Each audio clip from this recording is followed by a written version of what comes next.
Oui, mon cher Philippe, écoute, je t'avais promis de te présenter mon jardin secret, alors qui consiste à élaborer finalement des petites réflexions, voire des spéculations, ou bien, je peux l'entendre comme ça aussi, des élucubrations concernant quelque chose qui me passionne et qui se rapporte en fait à un auteur. Cet auteur se nomme Georges Dumézil et cet auteur a travaillé sur ce qu'on appelle la trifonctionnalité. C'est d'ailleurs lui qui invente le concept de trifonctionnalité et qui met en place ce qu'on appelle les études indo-européennes. Donc ça a l'air assez compliqué comme ça, mais en fait, pour le dire simplement, Georges Dumézil repère une structure au sein des textes, alors des textes qui remontent à 4000 ans. Et le truc, c'est que cette structure engage, en fait, on va le dire comme ça, un ordre social, ou on peut le dire un ordre des représentations, si tu veux.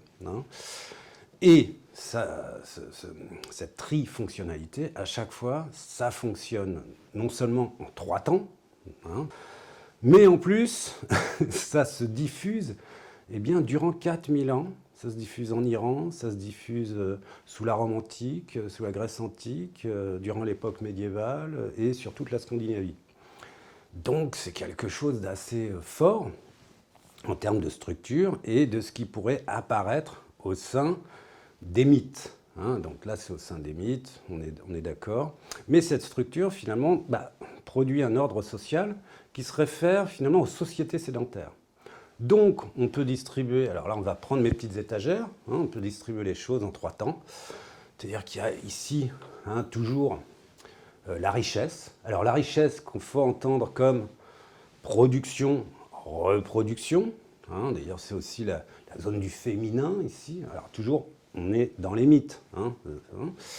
Ici, c'est la force, la guerre, la conquête, très clairement.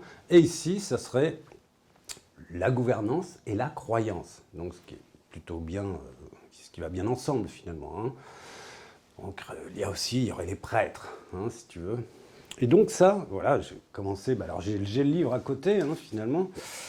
Ce livre énorme qui s'intitule Mythes et épopées 1, 2, 3. Donc, c'est toutes les recherches de Georges Dumézil, en fait, sur la question de la trifonctionnalité. La question, en fait, c'est qu'effectivement, ça apparaît dans les mythes. Donc, Georges Dumézil a essayé de voir si cette structure n'apparaissait pas dans les contes, les romans, etc. Donc, du mythe au roman.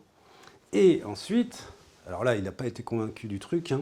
Ensuite, est-ce que ça n'apparaîtrait pas, finalement, dans la société Est-ce que ça ne structurerait pas, finalement, l'ordre social au sens politique du terme Donc, effectivement, il y a une résonance. Alors, on trouve une résonance, on va parler un petit peu de Platon, chez Platon, et notamment dans la société idéale de Platon qu'il décrit dans la République.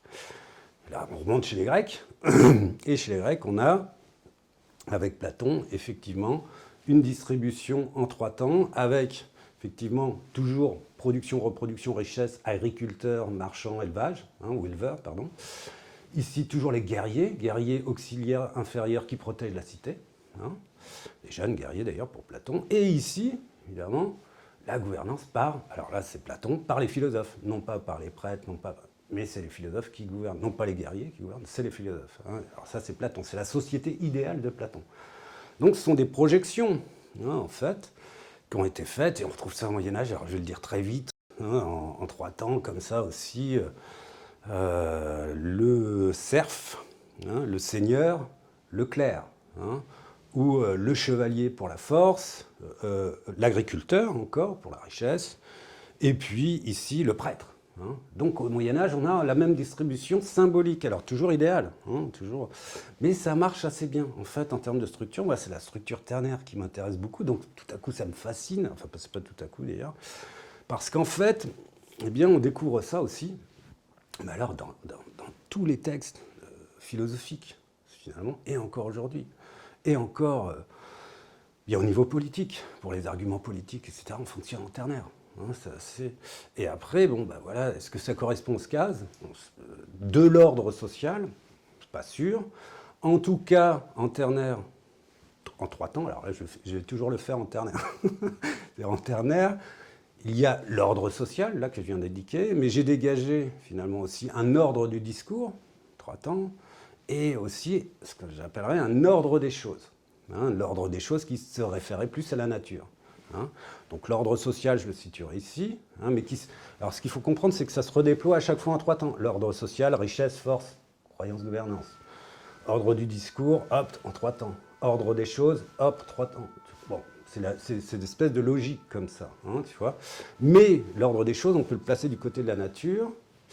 L'ordre du discours, on peut le placer évidemment du côté de de la raison. Hein, et évidemment, l'ordre social, c'est l'histoire. Là, ça fait un petit combo en ternaire qui est assez inspiré finalement d'Hegel. Hein, j'ai mis Aufhebung, c'est un terme d'Hegel, bon, blablabla. Et ça serait nature, histoire, raison. Hein, et donc, bon, je me dis que ça... Alors évidemment, ça ne conditionne pas le politique, mais c'est quand même des structures, voilà, qui permettent en fait d'expliquer des choses complexes. En fait, c'est ça qui m'intéresse.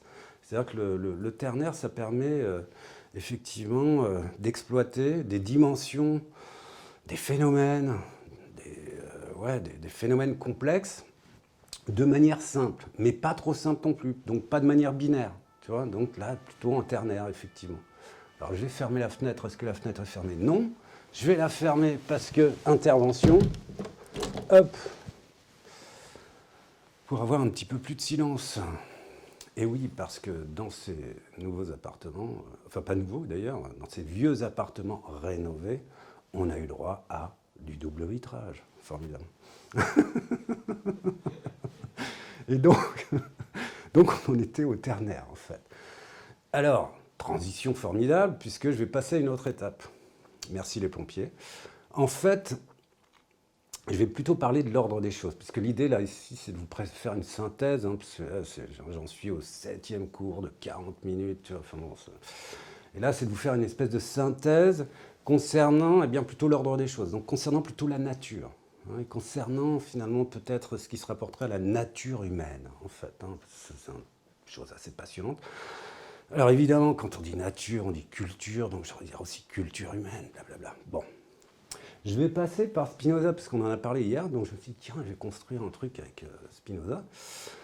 Et pour expliquer cette idée un petit peu de nature, pour une approche. Hein. Et il y a un concept chez Spinoza, phare dans l'éthique, c'est le conatus. Hein. Conatus toi maintenant, conatus. Et le conatus, voilà, toujours cette phrase un peu, c'est l'effort de persévérer dans son être. Mais cette phrase, on ne la comprend pas en fait si on imagine que c'est Pierre-Paul Jacques qui fait l'effort de persévérer dans son être. En fait, c'est pas ça chez Spinoza, l'effort de persévérer dans son être. C'est toute la nature. C'est-à-dire que c'est l'arbre qui persévère. Hein, et qui persévère pour déployer sa puissance, pour sa survie, en fait. C'est comme ça qu'il faut entendre le conatus, en fait. Alors l'arbre, si on veut l'eau, la pierre, enfin, toute la nature, en fait. Et effectivement, ce que Spinoza nous dit, au sein d'une philosophie immanente, non pas transcendante, hein, c'est-à-dire qu'il n'y a pas de chef au-dessus, c'est vraiment une philosophie où finalement, alors c'est pas une philosophie atomiste, mais bon, voilà, ça se diffuse finalement dans tous les éléments de la nature, hein, une force, une énergie en fait, hein, une intensité. Et cette intensité concerne les hommes autant que la nature. Donc c'est l'effort de persévérer en son être, ça concerne finalement toute la nature. Mais nous, en tant qu'êtres humains, eh bien, on peut augmenter à partir de là, parce qu'on a créé des moyens, augmenter notre puissance d'agir. C'est la suite de la phrase, en fait. Hein. On peut augmenter notre puissance d'agir. Toutefois, avec Spinoza, il nous dit augmenter notre puissance d'agir, non pas, alors je vais le faire comme ça, hein, avec une Kalachnikov, hein, non pas aller vers les passions tristes, comme il l'a dit, mais plutôt augmenter sa puissance, hein, puisqu'on persévère hein, dans son être, on fait l'effort de persévérer, augmenter sa puissance par le biais de la connaissance. Hein, et ça, c'est dans le chapitre de la servitude de l'éthique, en fait. Donc plutôt vers la joie, puisque la connaissance est susceptible, voilà, pour Spinoza, évidemment, de nous emmener vers la joie. Hein.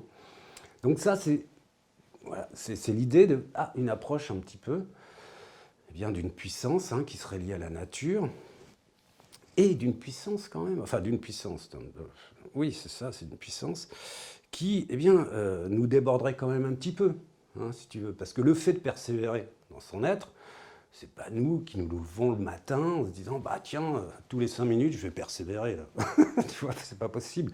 Donc c'est vraiment quelque chose qui est lié au corps, au vivant, à un élan vital en fait, hein, à une lutte en fait, bien simplement du corps humain. Et on lutte constamment pour la survie finalement. Hein, alors, effectivement, alors après je vais pas développer dans pas verser dans les considérations sociales, machin, blablabla, mais c'est toujours quand même une lutte. Hein, une lutte pour la survie, finalement. Et donc, il y a cette nature qui nous dépasse un petit peu. Hein, mais l'idée, c'est quelle est cette nature? Et là, je vais prendre une orientation. Hein, alors, autre étape. Je vais prendre une orientation en ternaire encore. Alors, je vais prendre 3 termes. Et ces 3 termes, eh bien, ce sont des vieux termes poussiéreux qui sont la concupiscence, alors que je place ici, hein, l'orgueil, que je place ici, et la cupidité. Alors ici, effectivement, quand je dis ça, ordre des choses, concupiscence, orgueil, cupidité, à chaque fois, bon voilà, sur les interventions que je fais, si tu veux, bon, à chaque fois je redéplie d'autres concepts comme ça avec d'autres, bon bref. Et en fait, l'idée, eh bien, c'est de creuser un petit peu, hein, pas trop longtemps, sur la cupidité, sur l'orgueil et sur la concupiscence. Alors la cupidité, en règle générale, on se dit que c'est l'avidité financière, l'avidité pécuniaire, etc. Et en fait, non, enfin oui, d'une part, mais la cupidité, c'est aussi la culture du résultat, c'est la culture du gain, c'est l'idée de remporter la mise.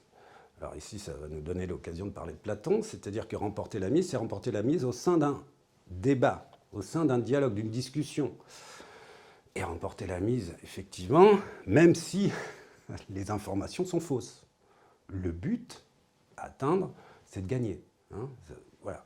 Donc évidemment, on a Platon d'un côté. Alors là, ici, ça serait le vrai, hein, chez Platon, autre type de grille de lecture, hein, mais qui se réfère... Hein. Puis là, on a les biens matériels, acquérir des biens matériels par un débat, un dialogue, etc., et remporter la mise. Hein. Et l'idée, en fait, finalement, c'est que Platon combat ceux qui portent ce discours et qui sont les sophistes, hein, tout simplement. Donc c'est la vieille guéguerre, hein, comme ça, entre la vérité platonicienne et puis la ruse, on va dire, des sophistes. Hein.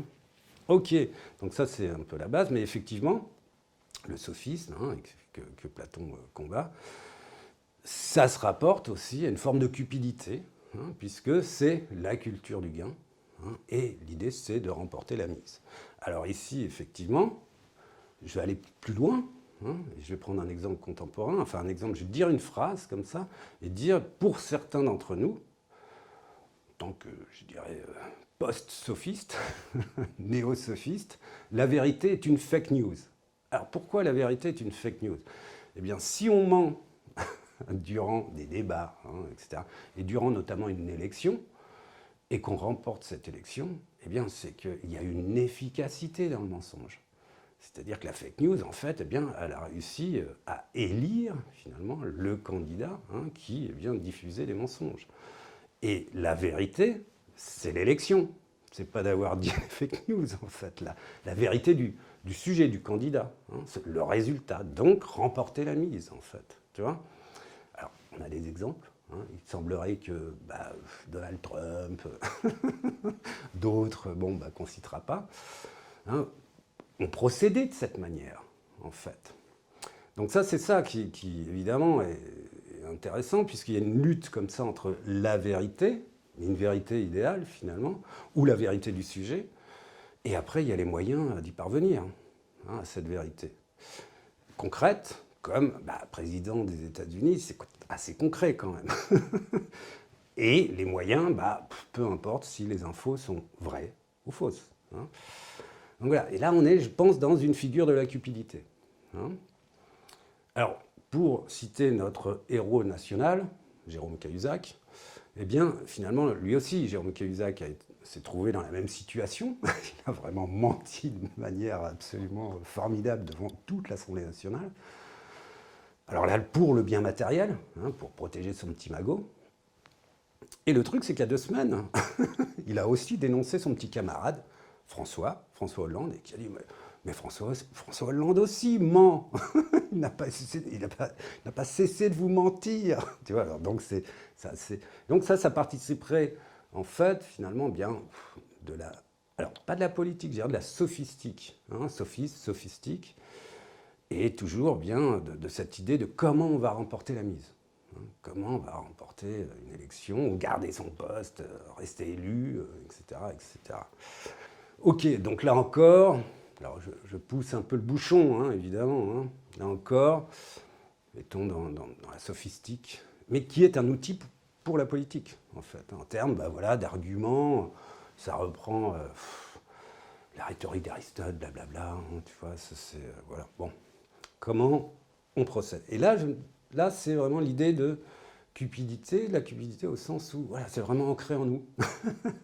Alors j'ai mis bien matériel, mais finalement, remporter la mise durant une élection, bien, ça procure quand même, me semble-t-il, quelques biens matériels aussi. Hein. En tout cas, ça concerne la possession, hein, la cupidité. Bon, opposé au vrai idéal, pour le coup, au vrai idéal platonicien. Hein. Mais, attention, ce vrai idéal platonicien, c'est pour faire société. Bien matériel, ça serait peut-être plus son intérêt propre. Voilà, bon. On passe à la concupiscence, autre terme, moral, hein, donc ça grince un peu, quoi. Enfin, c'est vrai, mais pour moi, je ne l'entends pas d'un point de vue moral. On débat, hein, on expose. La concupiscence, en fait, eh bien, se réfère effectivement à la satisfaction des désirs immédiats. Hein, on met un paquet de bonbons face à un enfant de 7 ans. Il y a une résistance, mais pas très longue. Hein, surtout si on ne lui donne pas d'ordre. Il va prendre un bonbon, 2 bonbons, et puis il va avaler le paquet de sucreries. Hein, donc ça, c'est la satisfaction des biens, enfin du corps, en fait. Hein, donc ça participe du bien corporel. Hein, donc je l'ai mis ici, bien corporel. Et ça s'oppose alors à la beauté idéale, à la beauté, on pourrait dire la beauté désintéressée. Hein, là, c'est ce qui est agréable, plaisant pour le sujet. Donc là, on est sur la zone I-individu, en fait. Hein, et puis là, c'est plutôt ce qui va faire société. Donc ça touche plutôt l'esthétique. Alors je précise, quand je dis esthétique, beauté, esthétique c'est l'aesthésis en grec. Et c'est la sensation. Donc la sensation sont les sens. Et les sens, c'est le corps. Toucher, voir, oui, goût, etc. Donc, rapport avec le bien corporel, hein, quand je parle de concupiscence, en fait. Et donc c'est la satisfaction des désirs immédiats. Hein. Et donc là encore, on a une opposition, hein, comme ça, avec un beau désintéressé. Alors le beau désintéressé, pour le coup, il n'est pas platonicien, il est plutôt kantien, mais c'est prendre une distance, hein, par rapport, effectivement, à une consommation. Alors je vais le faire comme ça, hein, j'ai essayé de fabriquer cette image, mais par exemple, effectivement, on n'aime pas trop les poireaux vinaigrettes.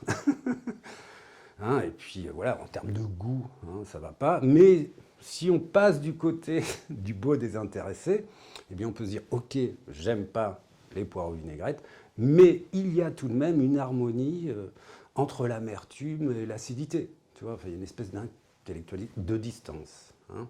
Donc ici, c'est le j'aime ou j'aime pas, hein, et puis c'est le rejet, hein, finalement. Alors ici, effectivement, ça va beaucoup plus loin. On pourrait le dire que ça va aussi avec les pulsions, hein, la concupiscence. Hein, ça participe des pulsions corporelles. Hein, ça parle du corps et finalement, ça parle de Freud, hein, à un moment donné. On en parle toujours. Et ça parle effectivement chez Freud d'un extrême. Hein, c'est-à-dire d'un extrême au sens où eh bien, la jouissance humaine a des limites. Hein, c'est-à-dire que justement, pour faire société, et Freud énonce trois dimensions. Hein. Il dit qu'effectivement, l'homicide est interdit. Alors l'homicide est interdit, on pourrait dire plutôt le parricide, le matricide, l'infanticide, c'est vraiment une horreur pour l'espèce humaine. vois, bon, bah, tuer son voisin, apparemment. Voilà, bon. L'inceste, donc deuxième temps. Hein. L'inceste, alors, c'est absolument condamné dans nos sociétés, dans la société humaine en règle générale. Bon, pourtant, là, j'entendais à la radio encore ce midi, c'est pas sûr que ça soit, puisqu'apparemment, il y a 30 000 cas en France, encore aujourd'hui, victimes d'inceste. Et puis, il y a le viol, pulsion sexuelle. Donc, c'est un interdit, mais bon. Et puis, alors, le troisième temps, c'est le cannibalisme. Et donc là, c'est pareil. Et Freud nous dit dans l'avenir, le titre, je vais voir, parce que j'ai le bouquin ici, à l'avenir d'une illusion. Dans son livre, il répertorie, en fait, il refait une synthèse. Il nous dit, voilà, synthèse entre, on va dire, homicide, inceste, tous les interdits, cannibalisme. Donc, concupiscence, cupidité, et enfin orgueil. Alors, on va essayer d'aller vite. Enfin orgueil, et l'orgueil, alors là, pour le coup, ça participe de l'ordre, justement, de l'ordre des représentations, et c'est l'estime de soi, c'est l'éthique individuelle. Là, pour le coup, là, c'est le bien narcissique. C'est ce qui est bien pour soi. C'est l'éthique, morale, mais sa morale. C'est pas la morale au sens bien de l'intérêt commun, du bien commun, de la chose publique, donc de la République, de la res publica. Donc ça, non. Ça, c'est, voilà. L'orgueil, c'est là. C'est cette formation, finalement, alors qui est assez complexe, en fait. Autant la concupiscence, on peut la ramener au corps, autant la cupidité, voilà, on peut la ramener on va dire, à l'articulation, au langage, bien matériel. Mais l'orgueil, c'est vraiment un truc qui se réfère, en fait, à une estime de soi et au fait de toujours, eh bien, être en représentation et finalement être et conserver ses privilèges. En fait, c'est ça, puisqu'ici, c'est la ligne de la force, de la notoriété, de l'honneur, de la gloire. Donc, l'orgueil, c'est un terme assez complexe. Mais, en tout cas, voilà, j'essaie de le situer comme ça, et ça concerne finalement aussi l'augmentation de sa puissance. On retourne à Spinoza. Et de conserver cette puissance. Et donc Spinoza, pour le coup, est-ce qu'on peut être d'accord avec lui, puisque Spinoza, lui, au sein de l'éthique, c'est plutôt l'éthique individuelle qu'il développe. C'est plutôt l'éthique du sujet, d'augmenter sa puissance vers la connaissance, vers la joie. Et donc, il y a là encore, orgueil contre, finalement, eh bien, un faire société. Voilà. Donc beau, bien vrai, le côté un peu platonicien, et puis là, hop, le côté, eh bien, finalement, une politique libertarienne, non, j'exagère, mais en tout cas libérale, tu vois. Et ici, enfin, pour finir, pour compléter, en fait, cette rapide analyse, en ternaire, toujours, pour essayer de comprendre, finalement, les racines, ce qui nous raccroche vraiment à eh bien, cette nature concupiscente, orgueilleuse et cupide. Je vais prendre un exemple et je vais prendre Donald Trump. Alors pourquoi Donald Trump? Eh bien, Donald Trump, effectivement, a 3 procès aux fesses, là, en ce moment. Et ces 3 procès, eh bien, concernent, alors il coche les cases, en fait, il coche les cases de la concupiscence, parce que le premier procès, c'est pour harcèlement sexuel. Donc, satisfaction du désir immédiat, hop, harcèlement sexuel. Le deuxième procès, alors là, c'est cupidité, puisque c'est un procès concernant des fausses déclarations pour payer moins d'impôts. Donc là, bon, on est dedans, on a 7 autres figures, il coche cette case aussi, et apparemment, ces fausses déclarations sont nombreuses. Et le troisième, c'est l'orgueil, en fait, c'est de ne pas accepter sa défaite au présidentiel. Et donc là aussi, il a un procès. Alors, procès, pourquoi? Parce que n'acceptant pas cette défaite, il a fait passer le message comme quoi le vote avait été truqué. Et là, bim, prise du Capitole par ses partisans, par les partisans de Donald Trump. Et là, bon, bazar. Et donc, il colle un procès pour dire, bon, qu'est-ce qui s'est passé là? Est-ce que vous n'auriez pas incité finalement à cette prise du Capitole qui est, alors là, pour le coup, pour les Américains, c'est le sacrilège ultime. Ok. Et là, on a une figure, ce qui est vraiment intéressant avec Donald Trump, qui coche toutes les cases, en fait, de cette nature humaine, et qui fait que finalement, aussi, il y a une transgression. C'est-à-dire que s'il n'y avait pas ses projets, s'il n'avait pas dépassé ses projets, ses procès, s'il n'avait pas dépassé ses limites, il y a une transgression. Mais le truc, c'est que finalement, ça le sert, puisqu'il va se représenter, puisque sa base apparemment, elle s'en fout, puisque sa base finalement, le fait d'être, voilà, alors c'est revendiquer finalement sa puissance, et c'est toujours vouloir bien augmenter sa puissance par tous les moyens, finalement, en mentant, en trichant, fausses déclarations, alors effectivement, satisfaction de ses pulsions, on va dire, sexuelles, et augmenter sa puissance, et bien effectivement, toujours là aussi, en essayant, pas en essayant, en disant, en ne voulant pas accepter sa défaite. Donc de rester au pouvoir, en tant que président de la République. Et apparemment, ça marche assez bien, voilà. Et donc, voilà, je voulais prendre cet exemple pour dire, quand même, ça existe. C'est du concret ce que je vous raconte un petit peu, me semble-t-il. Les liens que je fais sont, me semble-t-il, pas trop, pas complètement délirants. Et ça, je pense que c'est vraiment... Alors justement, cette nature, ce fondement, au sens où nous serions, eh bien, effectivement, toutes et tous, chacun, chacune, cupides, orgueilleux et concupiscents. Et le but, effectivement, c'est comment, eh bien, nous allons faire société. Effectivement, comment on va travailler pour essayer de faire cette société. Mais finalement, ça pousse quand même au portillon.